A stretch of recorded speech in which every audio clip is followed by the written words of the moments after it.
Welcome. The purpose of this video is to show how it helps to lay out your materials before you tie a fly to improve your efficiency.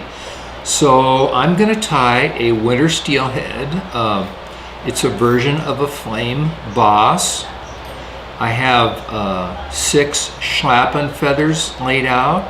I have my hooks, half a dozen hooks. I have my chenille, my tinsel, my flashabou, my wing, and my tail materials. I've got my thread, my scissors, my hackle pliers, my cement, my waste bin.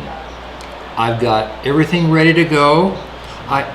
And part of this is having a sample fly that I can look at, and I can make sure I'm tying this fly with the right proportion. So in fact, I'm even going to turn it around so it is facing the proper way. So let's get started. I'm going to start my thread, and I'm going to not go right up by the eye of the hook. I'm going to go a little bit back, wrap that thread over itself. Notice how I'm keeping my bobbin close to the hook so that I don't go like this. I just keep it close. Now some people, boy, they really keep it close. I'm about an inch. If you see a piece of thread on here, it's because I was using this hook in a previous video. So, little dab of cement on that base. So I'm prepared. I've got my tail material right here. And I practiced on this other fly, so I know about how much to pull off, to cut off. Now, that's got a few more guard hairs than I want in my tail. So I'm pulling out those excess guard hairs. Now I want my tail to be fairly substantial. And watch this, I'm bringing my thread up and it's still loose. It's between my thumb and forefinger, and then I just pull straight down. And then I angle the thread forward and do it again, and I'm kind of compressing this hair with my thumb and forefinger, and I'm moving the thread forward a little bit each time. So you can see where my thread is in each place, and I'm going to rotate my vise to make sure. I want to make sure that hair is right on top, and it wasn't, so I'm twisting it just a little bit. Now the reason I wrapped all the way forward over the hair, I'm going to trim it now, and I've gotten lucky, I didn't trim my thread. Put a little bit of cement here, and I haven't answered my question yet, which is, why did I wrap forward over that hair? I did that because that's going to form a symmetrical base underneath my chenille. So I got my pre-cut chenille.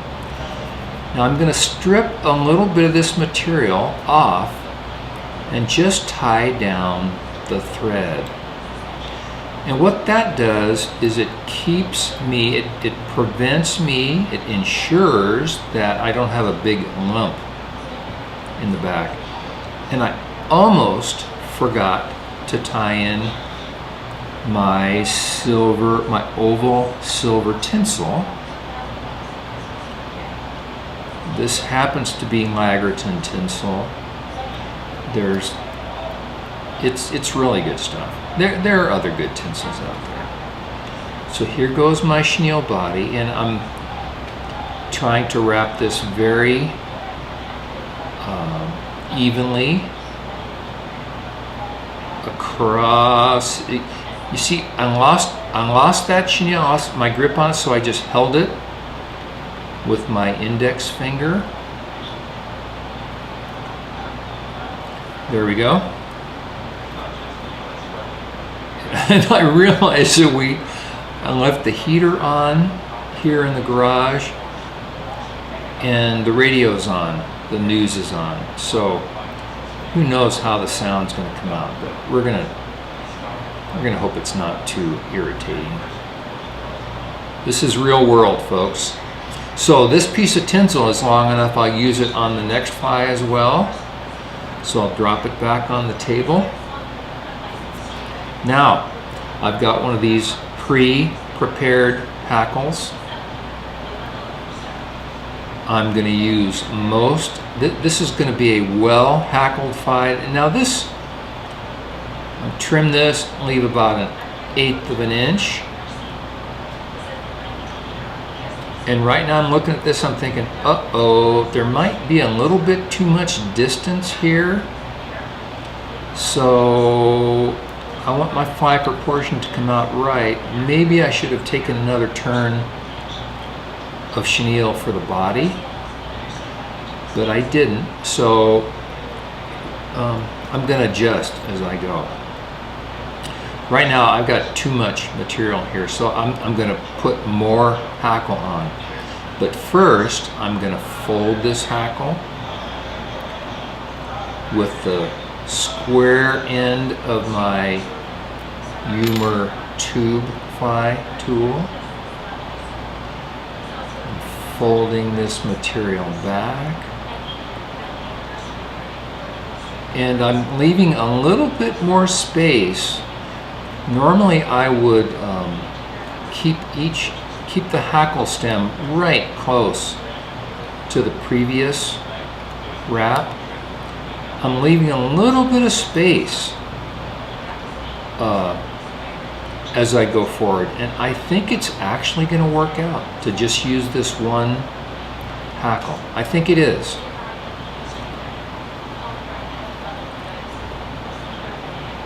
So this is a great fly. I tie it on a tube, I tie it on a shank like this. These Alec Jackson hooks are really nice. But I also, part of the point of this video is not so much the fly itself. This is Pro Sport Fisher marble fox tail.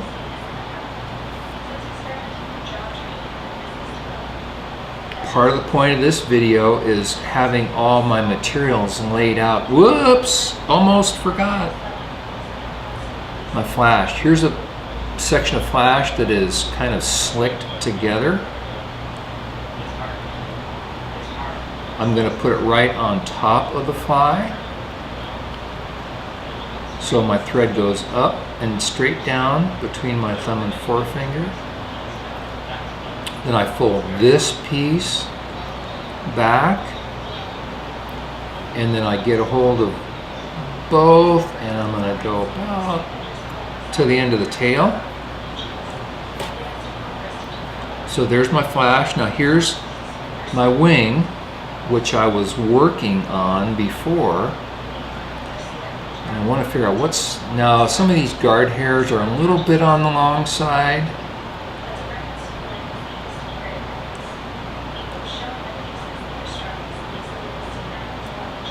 So I'm just kind of looking at this here. And I'm looking at my sample down there, and my wing, and my wings are just a little bit longer than my tail. I'm going to turn it sideways to look at this. I think I like the looks of it. So now, instead of lashing it down first and then trimming, I trimmed first. And the other thing I'm going to do is, which I could have done before,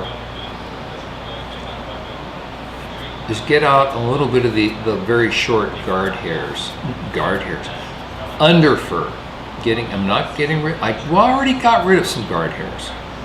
Now I'm getting rid of some underfur. And I want to get a little bit of a taper on this.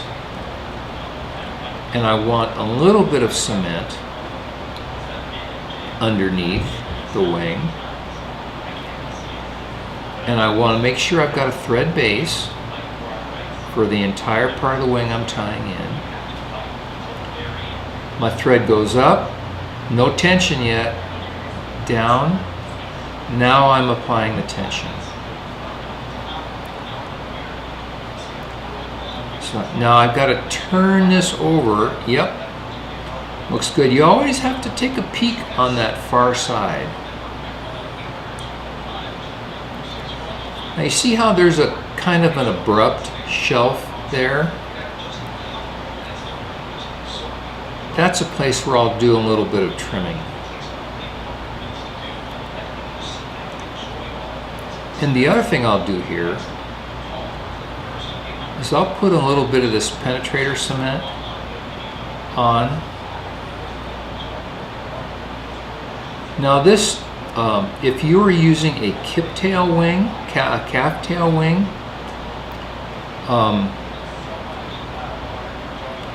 there would be more risk of the wing being able to pull out. But this marble fox, now they're still, you gotta forgive me, I jump back and forth here. See, there's kind of an abrupt drop there. I'm gonna put some extra thread out front here to try to build up a nice taper. So here we go. Put a bunch of turns there. I'm working on covering up that last part. Now let me rotate the fly again. So I'm gonna finish a few of these wraps while I'm watching on that other side. Sometimes your flies, they just don't look the same on both sides. They're asymmetrical, just like humans are. Now that isn't a perfect taper on that head, but it's good enough.